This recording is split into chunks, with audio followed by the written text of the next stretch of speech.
pessoa ansiosa? Bom, você é ansioso, né? Quase nada. Pois hoje vamos falar sobre ansiedade. A gente está recebendo a doutora Tiana. Que portal, como vai tudo? É Triana? Triana. Bem-vinda, viu? Agora, quando a gente fala em ansiedade, a gente fala no que muitas pessoas sentem, mas acham que é normal. É comum a gente ouvir as pessoas falarem, tudo bem, eu sou ansioso. Sim. Essa ansiedade limita demais a vida da gente, né? Limita muito. Dependendo do grau de ansiedade, ela acaba sendo incapacitante. É mesmo? Sim. Sim, em alguns casos, a ansiedade generalizada e as comorbidades que advêm desse estado ansioso, né? Como a síndrome do pânico, estresse no trabalho, que hoje a gente fala muito, e as fobias. Então, a pessoa não pode, assim, achar que isso é um traço de temperamento. De personalidade, sim, né? É o meu jeito. É como se fosse uma desculpa para aquilo, porque aquilo impossibilita demais a pessoa tem muito sofrimento através daquilo. A gente tem até aqui umas imagens para você em casa conseguir identificar bem o que a doutora Triana está dizendo, ó, quer ver? Aqui, ó, as características da ansiedade, para você ver se você é uma pessoa ansiosa. Então, primeiro, o medo. Sim. Mas medo em qualquer proporção? Ou um medo mais intenso? Na verdade, assim, é interessante a gente falar, a ansiedade, ela é uma derivação do medo. O medo, né, lá na Idade Média, no tempo da pedra, enfim, ela servia para uma questão de sobrevivência, né? Nos tempos atuais, a ansiedade vem como sucessora disso para alertar a gente de situações. Ela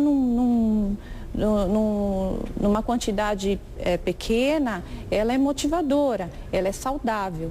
Ela começa a ser patológica quando ela toma proporções desmedidas. Quando limita a vida da gente, né? Ou causa mal-estar, apreensão, medo, insegurança, a sensação de que algo desagradável está para acontecer e até questões somáticas, né? Eu tenho paciente que tem alergias. Alergias por ansiedade? Alergias por ansiedade. É mesmo? Então, todos os exames feitos... Não dá nada. Não dá nada e chega encaminhado para a gente com esse sintoma de alergia. Então, assim, cada pessoa acaba tendo um sintoma diferente. Então, a ansiedade todo mundo tem.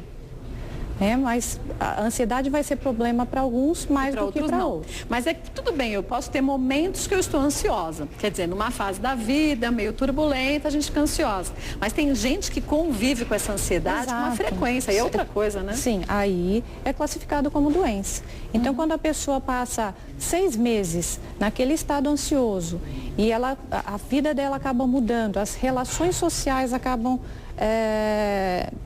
conturbadas, a relação no trabalho e tudo isso, ela precisa procurar ajuda. Mas a gente sente até uma descarga de adrenalina quando a gente está nesse pico de ansiedade, como se a gente tivesse levado um susto ou passado por algo extremamente grave, sendo que nada de diferente aconteceu na vida. Exato. Né? Então, isso pode acontecer, só que o organismo, ele precisa voltar para um estado de uma normalidade depois. E normalmente, para quem é muito ansioso, assim, não volta. Crônica, então, não, assim, né? essa homeostase, ela não volta para a homeostase. Então, ela fica constantemente nesse estágio de vigília, de descarga adrenérgica, e aí o estresse vem. A doença propriamente dita. A gente tem, deixa eu pedir para eles mudarem aqui, a gente tem também outras formas, até para você poder identificar se você é de fato uma pessoa ansiosa, sim ou não. Você pode mandar suas perguntas, como fez o Jefferson de Barueri agora, mulheres@tvgazeta.com.br. O Jefferson pergunta o seguinte, trabalho 8 horas em uma empresa e faço mais de 2 bicos em casa. Desde que comecei a fazer os bicos, não consigo mais dormir.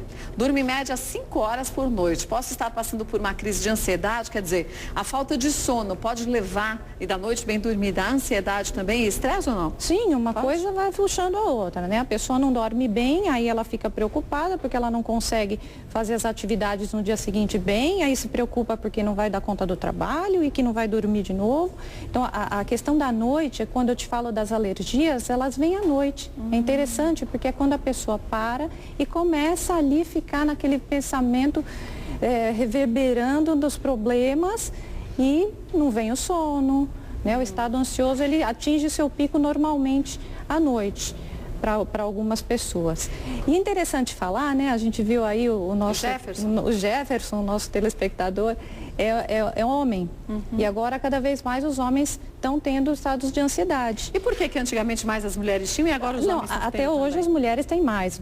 As mulheres, nós somos 2 vezes mais acometidas em ansiedade do que os homens. Mas por que você acha que essa situação está se modificando com os homens? Eu acho que essa questão da contemporaneidade da correria, principalmente nos grandes centros, aqui em São Paulo, né? A gente está sempre correndo, sempre tem alguma preocupação, algo por acontecer. Então, as manifestações, então você já de manhã já está pensando, olha, à tarde eu vou ter esse problema para chegar em casa, para chegar no trabalho, para voltar, mas como é que vai ser? Mas não é uma preocupação, a gente não se preocupa antes que o problema surja, e aí a gente não acaba também tendo pensamentos catastróficos. É uma das características da ansiedade. Aquela pessoa que está sempre tentando prever, tentando controlar. É uma característica também de personalidades mais controladoras, e de estar querendo controlar tudo o tempo todo, prever o que vai acontecer, a gente não consegue. Tem previsão de nada, né? Não dá, né? E assim, aquela coisa, o que não tem remédio, remediado está. Pois é. Não é?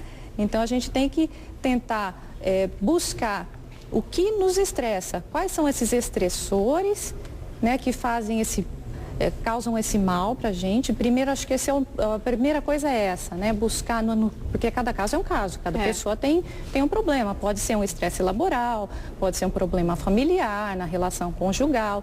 Então, a pessoa conseguir fazer essa reflexão e entender de onde vem essa ansiedade dela e buscar alternativas. Remédios, como que a gente trata a ansiedade? Para cada pessoa, são várias maneiras de se tratar a ansiedade, mas para cada pessoa um remédio vai funcionar melhor que outro. Mas a atividade física também é um grande remédio, não é? Sim, para tudo. Sem dúvida. Você consegue, quando a gente está muito ansioso, se a gente cansa o corpo mesmo, a mente também acaba se aliviando e a gente tende a não ficar pensando e remoendo tanto. Pela descarga de endorfina, né? Que normaliza vários estados no nosso corpo. Então, eu penso assim que a atividade física, a alimentação, a questão da respiração. Então, a respiração diafragmática. O diafragma é um músculo, né, entre o tórax e o abdômen. Quando ele está contraído, a nossa respiração flui de uma forma mais eficaz. A pessoa ansiosa, ela tem a respiração torácica, curta, né? Curta. Você percebe que até os ombros mexem. Então, assim, pensar na respiração, aprender, põe a mão no externo. Encher a barriga de ar. Sim, aqui e percebe trabalhar a respiração nos momentos de pico, né? Que a pessoa precisa enfrentar uma situação e está ali paralisada. Uma vez, doutor Ciro Mas, que é psiquiatra, ele veio aqui e ele falou isso. Quando a gente está com pensamentos catastróficos, a gente tem que respirar em 2 tempos. Respira profundamente, enchendo metade do pulmão de ar, segura por 30 segundos, respira até completar o pulmão de ar, segura por 30 segundos e solta o ar. Repete isso por 1 minuto. Quando a gente faz isso, quando a gente está calmo, o corpo meio que fica com aquela programação. Isso aqui aliado à calma. Quando a gente está tenso e a gente faz a mesma respiração, o nosso cérebro pensa assim, que nada, isso é uma ilusão, ela está calma. E deixa a gente calma. Sim. Isso funciona. E a respiração curta, ela acaba dando ataque cardíaco, dá o efeito tremores, né? E tudo isso, então piora o estado ansioso da pessoa, que acaba sendo paralisante. Né? O que eu acho importante dizer, né, para quem nos assiste, quem tem ansiedade e sofre de ansiedade, procurar tratamento. Sim, sempre tem tratamento. Porque ainda existe o tabu de procurar o psiquiatra, o psicólogo, e esse é o profissional capacitado para cuidar disso. É verdade. Que é quem trata de afecções comportamentais, né, de emoções. Muitas vezes a pessoa com esse tabu procura um neurologista. E aí, nem sempre o neurologista é a indicação correta. A gente tem mais algumas dúvidas? Vamos ver a próxima de quem é, a Jussara. Minha mãe começou a ter quadros extremos de ansiedade e há 1 semana passou a ficar muito depressiva. A ansiedade pode causar depressão? Sem dúvida. Pode causar depressão. Muitas depressões, elas são a comorbidade com a ansiedade. Então, muitas depressões ansiosas. Então, é bom ela buscar um tratamento de um psicólogo. E aí você vai dizer, mas por que a ansiedade causa depressão?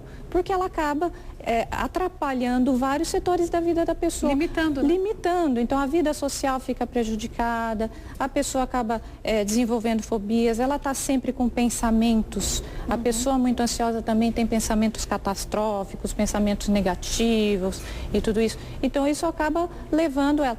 Tem problemas no trabalho, né? Acaba na família, uma pessoa que tem uma irritação constante, de estopim curto, né? Então ela acaba não sendo uma pessoa muito agradável de convivência e isso vai trazendo problemas para ela e como iatrogenia, a depressão vem. Ela vai se isolando da família e vai ficando dos amigos, vai ficando depressiva a cada dia. Vamos ver a próxima pergunta? Ó. Clara, qual é a diferença entre pânico e ansiedade? O pânico, a síndrome do pânico, é um estado de extrema ansiedade. O limite da ansiedade. É o limite da ansiedade, onde entram reações somáticas fortes, né? De taquicardia, de sensação de que vai morrer, né? A pessoa, quando tem essa crise do pânico, acaba geralmente num pronto-socorro e tudo isso. Então, vamos dizer assim, é uma evolução da ansiedade.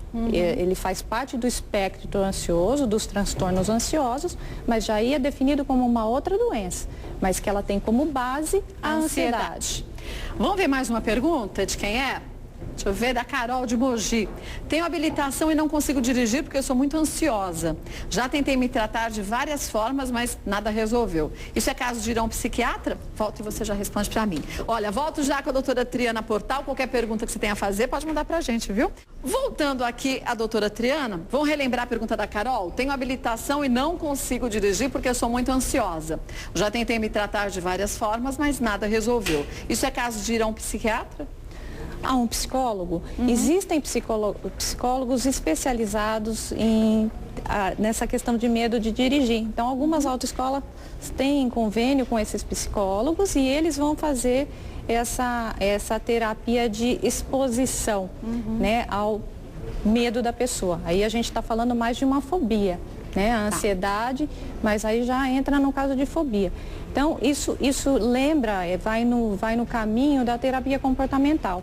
Eu acabei de voltar de um congresso na Espanha e lá eles têm muito essa forma de trabalhar. Então, de expor a pessoa ao perigo. Mas nem ao perigo, ao medo. Isso serve para todo mundo, né? Não. Para algumas pessoas isso não vai bem. Né? Então, existem várias técnicas, né? E abordagens de tratamento.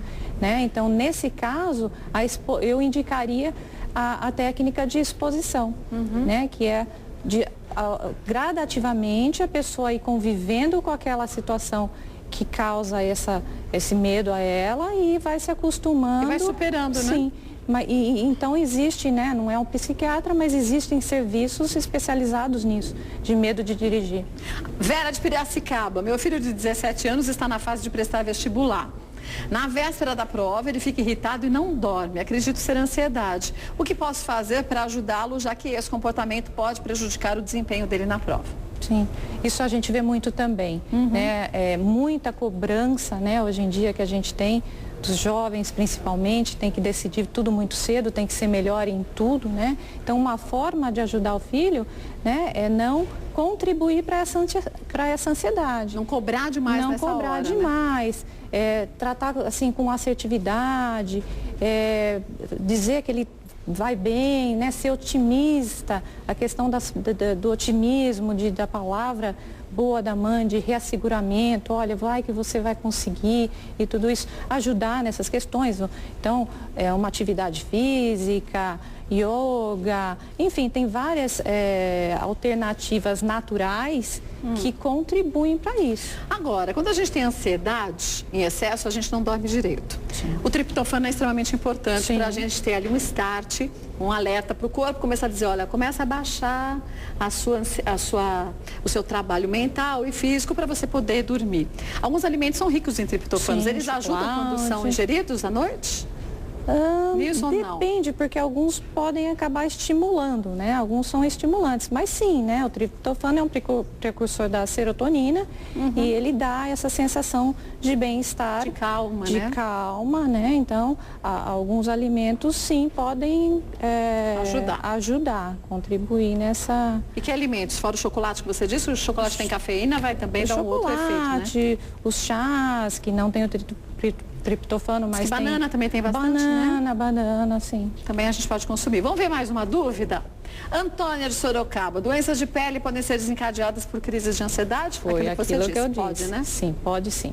Pode sim. O caso de lúpus, também ele fica acentuado nas crises de ansiedade. O lúpus, eczema, as alergias, a própria acne, sudorese, né? O que mais que a gente pode lembrar aí? Não me ocorre agora, mas sim. Pode ter vários problemas de pele. Sim, a dermatologia e a psicologia, eles têm bastante relacionamento ali. Vamos ver mais uma dúvida? Ana Paula de Cuiabá, sou muito ansiosa e perfeccionista e percebi que a minha filha de 6 anos está ficando com o mesmo comportamento. Gostaria de saber se a ansiedade é genética. Ela não é genética, mas ela é aprendida. Quer dizer, se a filha tem 6 anos e vê que a mãe é ansiosa, passa a enxergar aquilo como sendo normal, natural. Sim, né? a ansiedade, ela é um modelo aprendido. Ela vai observar a mãe daquela maneira, você acaba, a energia passa, né? Você convive com uma pessoa muito estressada, muito ansiosa, muito triste ou muito alegre, aquilo acaba te contagiando. Então, vamos dizer, ela é muito responsável pela ansiedade da filha. Está na hora, então, de mudar a sua ansiedade para que sua filha também mude seus hábitos, seu conceito, né? Vamos para a última pergunta, vamos ver de quem é. Deixa eu ver se já está prontinho. Vamos ver a próxima, a Estela de Taubaté. Com frequência sou pega por uma ansiedade muito forte. Sinto uma sensação de que algo ruim vai acontecer. O que posso fazer para controlar esse sentimento? Olha, aí já é uma indicação para a gente que ela está entrando num quadro de síndrome do pânico. Tá. A gente pode imaginar isso, tá? Precisaria de mais dados para dizer, mas nesses casos, então, tentar a respiração, procurar tirar da cabeça aqueles pensamentos negativos, buscar alguém para conversar. Escutar uma música que você gosta bastante, uma música, né? Mudar o canal, então vai, né, um balão dentro da cabeça, coloca coisas positivas e bonitas e tira de foco aquela negatividade. E quando a pessoa já está sob tratamento, né, ela vai ter, por exemplo, os ansiolíticos nessas horas de crise, é um paliativo, mas a gente lança a mão do ansiolítico nessas horas que são os calmantes, para a pessoa naquele momento poder baixar, ter forças, depois continuar, né? E voltar no estado normal, porque o que eu falei, o que acontece, né, dessa neurotransmissão bagunçada da ansiedade, ela vai depois instalar uma doença pior. Então, às vezes, o ansiolítico, ele serve para voltar no período de calmaria, de homeostase, de equilíbrio cerebral. Gente, lembrar que tratamentos como este de ansiedade são fáceis de serem feitos, fáceis de serem resolvidos os problemas quando se busca um psicólogo. E aí, se tiver necessidade de um psiquiatra, o próprio psicólogo vai encaminhar, né? A gente trabalha em conjunto, tá? Claro. Assim, a melhor terapêutica é a terapia associada à terapia medicamentosa, né? Porque um dá suporte para o outro. O medicamento, ele é paliativo, ele não trata a causa, e a terapia trata a causa. Mas juntos, muitas vezes, para tratar a causa, a gente precisa do suporte da medicação. E aí sim você vai conseguir ficar livre dessa ansiedade que não é comum da gente sentir, viu? Tira isso da sua cabeça. Quer conhecer um pouquinho mais do trabalho da doutora Triana Portal? Acesse o site trianaportal.com.br. Lá tem muitas informações. Obrigada mais uma vez. Lhe espero mais vezes, viu?